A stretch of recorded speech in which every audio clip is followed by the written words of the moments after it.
New Jersey Governor Chris Christie's time in office is up. On Tuesday, November 7th, the people of New Jersey will elect a new governor. The race is between Democrat Phil Murphy, a former Goldman Sachs executive, and Republican Kim Guadagno, who is currently serving as Christie's lieutenant governor. Polls close at 8 p.m. Eastern Time on Tuesday. This is one of two gubernatorial contests in 2017 that are being closely tracked as a litmus test of Donald Trump's presidency. The other is in Virginia, a blue-leaning state that overwhelmingly supported Hillary Clinton in the 2016 presidential election. New Jersey has a history of electing Republicans at the state level, but this year, the odds are in favor of a Democratic win. Early polls have shown Murphy solidly ahead of Guadagno, holding a double-digit lead throughout. One day before the election, Murphy led Guadagno by 14 points, according to the RealClearPolitics average. Much of that can be attributed to the sheer unpopularity of Christie, who recorded the lowest approval rating of any New Jersey governor in history, at 15%. Remember when he and his family were caught on the state beach he had closed to New Jersey residents as part of the government shutdown? But Murphy's seemingly easy rise poses an interesting situation for the Democratic Party. In a time the Democratic Party has moved to the left, with a growing number of political hopefuls adopting a populist message, New Jersey's next governor could very likely be a former Goldman Sachs executive. Both candidates are trying to avoid the shadows of past governors. In the past months, Murphy, who easily won the Democratic nomination in June, has had to answer for a past that resembles that of former Democratic Governor John Corzine, the Goldman Sachs executive whom Christie unseated in 2009.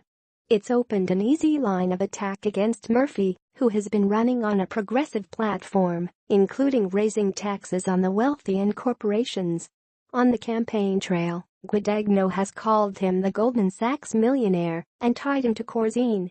As Jeff Stein wrote for Vox in June, Murphy's resume looks like a parody of what Bernayocrats allege about the Clinton wing of the party. In the course of his 23 years at Goldman Sachs, where he started working the year before he graduated from Harvard University, Murphy came under attack for running a division that profited from an investment into a shoe manufacturer notorious for its horrific work conditions and treatment of employees, according to an investigation by the Star-Ledger newspaper. Murphy's campaign says he had no role in the investments. After his career at Goldman Sachs, Murphy went on to work for the Democratic National Committee as the party's finance chair, a major Democratic donor who has poured more than $1 million into New Jersey Democratic races. Murphy was given the ambassadorship to Germany under Obama's presidency, even though Chancellor Angela Merkel opposed his appointment. His campaign is a reflection of the strong Democratic Party apparatus in the state. Murphy has out-fundraised Guadagno 3-1 in the general elections and notably spent more than $15 million of his own money to win the primary. His campaign has drawn on the support of Democratic heavy hitters like Obama, Bill Clinton, Hillary Clinton, Joe Biden, and Al Gore. Guadagno has made a point of targeting Murphy on his Wall Street history, which Murphy has made an effort to erase from his pitch to voters. His website's reference to his career at Goldman Sachs says Murphy started his career at the bottom, working his way up to help lead a major international business by learning how economies grow and create jobs. But the attacks don't seem to be hitting Murphy too hard in the polls, likely because Christie has cast an even greater shadow over Guadagno's campaign, and President Trump is unpopular, casting a shadow on down-ballot races. There's not question that the lieutenant governor, who has served in Christie's administration for 7 years, has tried to keep the incredibly unpopular governor out of her campaign, repeatedly having to fend off Murphy's attacks of a third Christie term with an assurance that she is running on her own record and not his. The people of New Jersey don't seem to be buying it, though.